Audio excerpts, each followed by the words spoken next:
Hello and আসসালামু আলাইকুম everyone. আজকে যে সত্য ঘটনাটি আপনাদেরকে শোনাবো সেটা হলো পাকিস্তানের সবথেকে বড় চাইল্ড সিরিয়াল কিলারকে নিয়ে।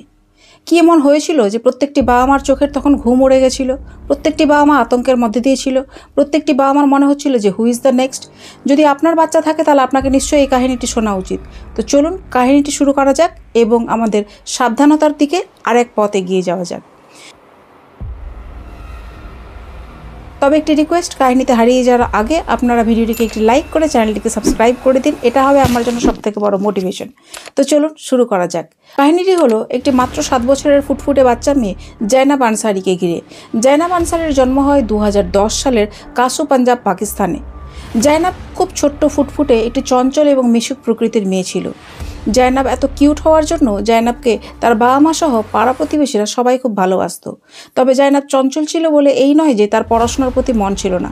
জয়নাব যেমন পড়াশোনাতে ভালো ছিল, তেমনি পড়াশোনার পাশাপাশি জয়নাবকে কোরআন শেখারও খুব ইচ্ছে ছিল। তাই জয়নাবের বাবা মা ডিসাইড করে যে জয়নাব স্কুল থেকে ফিরে আসলে সন্ধ্যাবেলা তাকে একটি কোরআন লার্নিং সেন্টারে ভর্তি করা যাক। তাই জয়নাব যখন স্কুল থেকে ফিরে আসতো, প্রতিদিন জয়নাবের বাবা তাকে কোরআন লার্নিং কোচিং সেন্টারে নিয়ে যেত। কিন্তু কিছুদিন পরেই জয়নাবের বাবা মা দুজনেই সৌদি আরব উমরা হজের জন্য চলে যায়। কিন্তু কিছুদিন পর জয়নাবের কাকুর শরীর খারাপ থাকার জন্য জয়নাব মাঝে মাঝে নিজেই কোরআন লার্নিং সেন্টারে যেত এবং ঠিক সময় মতো ফিরে আসতো। এরপরে সময় আসে 2018 সালের 4ই জানুয়ারি। এই দিন জয়নাবের কাকুর শরীর হঠাৎ করে খারাপ হয়ে যাওয়ায় রোজকার মতো জয়নাব নিজেই কোচিং সেন্টারের দিকে একাই রওনা দেয়। কিন্তু জয়নাবের ফিরে আসার সময় শেষ হতে লাগে যখন দেখে, তখন বাড়ির লোক জয়নাবকে খোঁজাখুঁজি করতে শুরু করে। খোঁজাখুঁজি করতে গিয়ে জয়নাবের যখন কোচিং সেন্টারে গিয়ে পৌঁছায়, তখন কোচিং সেন্টারের টিচার বলে আজ তো জয়নাব কোচিং সেন্টারেই আসেনি। এইবার কিন্তু বাড়ির লোকের মাথা খারাপ হতে শুরু করে। প্রাথমিকভাবে তারা খোঁজাখুঁজি করার পর জয়নাবের কাকু কাসো ডিস্ট্রিক্ট পুলিশ স্টেশনে জয়নাবের একটি মিসিং রিপোর্ট লেখায়। এদিকে জয়নাবের মিসিং হওয়ার কথা শুনে জয়নাবের বাবা মা পরদিনই ফ্লাইট বুক করে ও পরদিনেই পাঞ্জাবের কাসো ডিস্ট্রিক্টে আসার জন্য রওনা হয়ে যায়। পুলিশও 7 বছরের বাচ্চা জয়নাবের মিসিং হওয়ার পরে একদম পুরোপুরিভাবে ইনভেস্টিগেশনে লেগে যায়। জয়নাবের ইনভেস্টিগেশন করার সময় পুলিশের হাতে একটি সিসিটিভি ক্যামেরার ফুটেজ লাগে। সেই ফুটেজে স্পষ্ট দেখা যাচ্ছিল যে জয়নাবকে একজন দাড়িওয়ালা ব্যক্তি জয়নাবের হাত ধরে তাকে নিয়ে যাচ্ছে। সেই ব্যক্তিটির একটি জ্যাকেট পরেছিল, জ্যাকেটের চেনটা ছিল খোলা, চেনওয়ালা জ্যাকেট পরেছিল, আর জ্যাকেটের 2 ধারে ব্যক্তিটির বড় বড় বোতাম ছিল। তবে ক্যামেরার কোয়ালিটি খুব একটা স্পষ্ট না থাকার জন্য ব্যক্তিটির ফেস ঠিকঠাক দেখা যাচ্ছিল না। যাই হোক, পুলিশ তো তাকে ধরবেই, তাই পুলিশ এই ইনভেস্টিগেশনের জন্য উঠে পড়ে লেগে যায়। এদিকে পুলিশের ইনভেস্টিগেশন চলছিল, কিন্তু জয়নাবের নিখোঁজ হওয়ার ঠিক 5 দিন পরে লাহোরের আশেপাশের লোকেরা একটি লাশ দেখতে পায়। আপনারা ঠিকই মনে করেছেন, সেটি ছিল জয়নাবের লাশ। সেই লাশের শরীরে প্রত্যেকটি জায়গায় ক্ষতবিক্ষত ছিল। লাশটিকে দেখে বোঝাই যাচ্ছিল যে তার উপর অনেক টর্চার হয়েছে। এরপর জয়নাবের অটোপসি রিপোর্ট আসে। অটোপসি রিপোর্টে স্পষ্ট লেখা ছিল যে কেউ জয়নাবকে নিখোঁজ হওয়ার পর 4 দিন পর্যন্ত রেপ করে, ওই রেপ করার পরে তাকে টর্চার করে তাকে শেষ পর্যন্ত তাকে খুন করে ফেলে। ভাবুন, এই ঘটনাটি শোনার পর যদি আপনার আর আমার এত দুঃখ, কষ্ট এবং রাগ হয়, তাহলে জয়নাবের বাবা মার কত কষ্ট হচ্ছিল। তারা হয়তো প্রত্যেকটি মুহূর্তে একই কথা ভাবছিল যে হয়তো যদি আমরা জয়নাবকে একা ছেড়ে না যেতাম, তো হয়তো আজ জয়নাব আমাদের কাছে হতো, হয়তো জয়নাবের সাথে এত বড় অঘটন ঘটতো না। যাই হোক, এটা প্রথমবার ছিল না যে কাসো ডিস্ট্রিক্ট থেকে বাচ্চা নিখোঁজ হয়েছিল। এর আগে অনেক বাচ্চা নিখোঁজ হয়েছিল যাদের রেপ করে মার্ডার করে ফেলা হয়েছিল। তো কী এমন হচ্ছিল, কোথায় এমন পুলিশের ঘাটতি ছিল যে পুলিশ এতদিন পর্যন্ত এত বাচ্চাদের নিখোঁজ হওয়ার পরে, এত বাচ্চাদের মার্ডার হওয়ার পরেও পুলিশ সেই মার্ডারার বা সিরিয়াল কিলারকে ধরতে পারছিল না। যাই হোক, জয়নাব আনসারির মার্ডারের পর পুলিশ আরও বেশি অ্যালার্ট হয়ে যায়। তবে ইতিমধ্যে পুলিশ একটি বিস্ফোরক বয়ান দেয় যে জয়নাব আনসারির রেপিস্টের ডিএনএ বাকি কাসো ডিস্ট্রিক্ট থেকে যেসব বাচ্চা নিখোঁজ হয়েছে তাদের মার্ডারের ডিএনএর সাথে সেম ম্যাচ করছে। অর্থাৎ এখান থেকে আমরা বুঝতে পারি যে জয়নাবকে যে মার্ডার করেছিল আর কাসো ডিস্ট্রিক্টের বাকি বাচ্চাদেরকে যে মার্ডার করেছিল সে হলো সেম মানুষ, একজনই মানুষ। এত কিছু জানার পরে পুলিশ যখন তার খুনিকে ধরতে পারছিল না, তখন কাসো ডিস্ট্রিক্ট সহ বাকি এলাকাতে উত্তেজনা ছড়িয়ে পড়ে। প্রত্যেকেই রেগে জয়নাবের জাস্টিস ফর জয়নাবের একটি র্যালি বের করে। আর এই র্যালি পুরো আগুনের মতো ছড়াচ্ছিল। এই র্যালি ইসলামাবাদ পর্যন্তও ছড়িয়ে পড়েছিল। প্রথমে তো এই র্যালি শান্তভাবে কন্ট্রোল করা হচ্ছিল, কিন্তু যখন পুলিশের তরফ থেকে সেরকম কোনো রেসপন্স না আসে তখন মানুষ উগ্র হয়ে যায়। উগ্র হয়ে রাস্তাতে বেরিয়ে পড়ে, রাস্তা জাম করা, পুলিশ স্টেশনের সামনে ধর্ণা দেওয়া প্রভৃতি শুরু করে দেয়। তখন পুলিশ এই ব্যাপারটিকে শান্তভাবে হ্যান্ডেল না করে পুলিশও উগ্র হয়ে যায়, এবং সবথেকে বেশি ভয়ানক পরিস্থিতির সৃষ্টি তখন হয় যখন পুলিশ এই ব্যাপারটিকে হ্যান্ডেল করতে না পেরে ফায়ার করে, এবং এই ফায়ারে 2 জন নির্দোষ মানুষের মৃত্যু হয়ে যায়। তবে এক্ষেত্রে খুব একটা ভালো জিনিস হয়েছিল যে যেই 4 জন পুলিশের জন্য সেই 2 জন মানুষের মৃত্যু হয়েছিল, সঙ্গে সঙ্গে সেই 4 জন পুলিশকে অ্যারেস্ট করা হয়।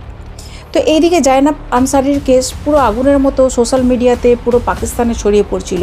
পুলিশের উপর ক্রমাগত চাপ সৃষ্টি হচ্ছিল যে খুব তাড়াতাড়ি যাতে জায়নাবের মার্ডার কেসকে সলভ করা হয়। এইরকম পরিস্থিতি দেখে পাঞ্জাবের চিফ মিনিস্টার সামনে এসে টুইট করেন যে আমরা খুব দ্রুত জায়নাব আনসারির মার্ডার কেসকে সলভ করব এবং খুনিকে ধরে তাকে যথাযথ শাস্তি দেওয়া হবে। কাসো ডিস্ট্রিক্ট পুলিশ প্ল্যান করে যে প্রত্যেকটি জায়গা থেকে পুলিশ নিয়ে একটি পুলিশের বড় টিম তৈরি করব, এবং পুলিশের টিম প্রত্যেক বাড়ি বাড়ি গিয়ে একটি মেডিকেল চেক আপ করবে। যদি কোনো মানুষ মেডিকেল চেক আপ করতে যদি রাজি না থাকেন, তাহলে পুলিশ তাকে জোর জবরদস্তি চেক আপ করাবে। আর এই চেক আপগুলো হবে শুধুমাত্র ছেলেদের উপরে। তখন ছিল শীতের টাইম, তাই পুলিশ ডিসাইড করে যে আমরা প্রত্যেক বাড়ি বাড়ি গিয়ে বলবো এটা সরকারের তরফ থেকে শীতের জন্য একটি ফ্রি মেডিকেল চেক আপ করানো হচ্ছে। কিন্তু অ্যাকচুয়ালি এটা ছিল ডিএনএ টেস্ট।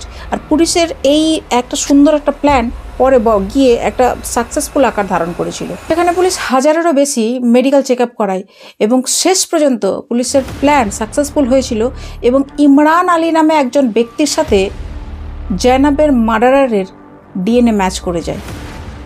जैनब के कातिल को गिरफ्तार करा दिया है। उसका नाम इमरान है और वो वहीं कसूर का रहने वाला है। 24 साल उसकी उम्र है and he is a serial killer.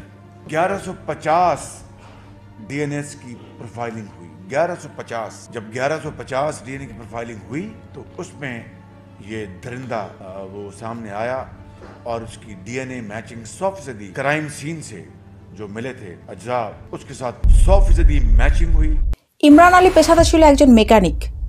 সে যার বাড়িতেই কাজ করতে যেত, সে তার বাড়ির বাচ্চাদের উপর নজর রাখতো যে সেই বাচ্চা কখন বাইরে বেরোয়, সেই বাচ্চা সারাদিনে কি করে, তার বাচ্চার কি রুটিন, কখন সে বাচ্চা কার সাথে যায়, কখন সে বাচ্চা একা যায়, সেই সমস্ত কিছু সে একটা জায়গাতে নোট করে রাখতো। এরপরে যখনই সময় পেত তখন সেই বাচ্চার সাথে বন্ধুত্ব করার চেষ্টা করতো, তাকে কোনো খেলনা চকলেট দিয়ে ভুলিয়ে তাকে নিয়ে যেত, নিয়ে গিয়ে সেই বাচ্চাকে কিডন্যাপ করে রেখে রেপ করে ও পরে তাকে টর্চার করে তাকে মার্ডার করে দিত। আর এই মানুষরূপী রাক্ষসটা জায়নাবের পাড়াতেই থাকতো। সেই দিন সন্ধ্যার সময় 7:30টার সময় সে যখন জায়নাবকে একা দেখে রাস্তাতে, যখন জায়নাব কোরআন লার্নিং কোচিং সেন্টারের দিকে যাচ্ছিল, তখন জায়নাবকে একা দেখতে পেয়ে সে জায়নাবকে চকলেট দেয়।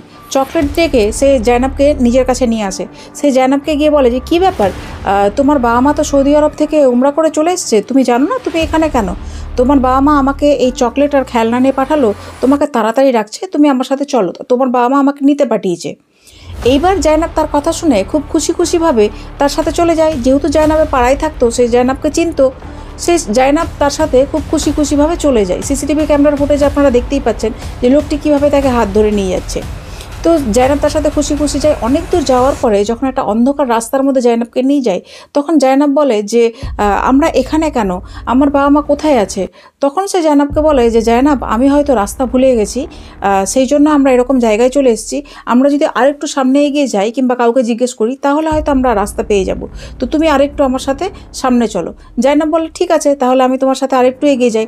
এবার এগোতে জায়নাবকে পুরো একটি নির্জন এলাকায় নিয়ে যায়, যেখানে একটি মাটির ভাঙা বাড়িতে জায়নাবকে নিয়ে গিয়ে সেখানে 4 দিন পর্যন্ত সেই রাক্ষসটা রাখে। 4 দিন পর্যন্ত রাখার পরে 4 দিন পর্যন্ত লাগাতার জায়নাবের সাথে রেপ করে, এবং রেপ করার পরে টর্চার করার পরে যখন 5 দিনের দিন যখন জায়নাবের পুরো মরা অবস্থা হয়ে যায়, তখন জায়নাবকে মেরে ফেলে সে লাহোরের একটি জায়গায় গিয়ে জায়নাবকে রেখে আসে। 17 ফেব্রুয়ারি 2018 সালে জায়নাব সহ আরও 8 জন বাচ্চার খুনের অভিযোগে ইমরান আলীকে ফাঁসি দেওয়া হয়। তবে জায়নাব মার্ডার কেসের পর সরকার জায়নাব অ্যালার্ট বিল পাস করে।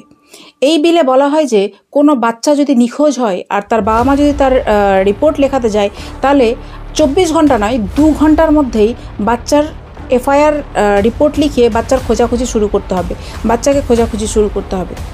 তো যাই হোক বন্ধুরা, এই গল্পটির এই সত্য ঘটনাটি শোনানোর উদ্দেশ্য কারো মনে আঘাত করা নাই, তবে একটাই মাত্র কারণ যে বাচ্চাকে প্রথম থেকে আপনারা শেখাবেন যে বাচ্চা যতই যা বলুক না কেন, বাচ্চা বাবা মার সাথে যাচাই না করে, বাচ্চা বড়দের সাথে যাচাই না করে কোনো রকমের প্রলোভনে যাতে না পড়ে, যতই চেনা পরিচিত লোক থাকুক। কারণ আমি এই কাহিনীটিকে আর বড় করতে চাই না, কিন্তু আমার চোখে দেখা, আমার সামনে দেখা একটি কাজিন তার নিজের বোনকে নিয়ে গিয়ে এরকম একটা নোংরা একটা কাণ্ড করে ফেলেছিল। তো এখানে কাউকে বিশ্বাস করা উচিত নয়। সে যদি বাবা মাকে যদি বলে যায় যে আমি এর সাথে এই জায়গাতে যাচ্ছি, তাহলে বাবা মা অ্যালার্ট থাকবে, সেই জন্য হয়তো দোষী বা খুনিরা হয়তো সাহস পাবে না।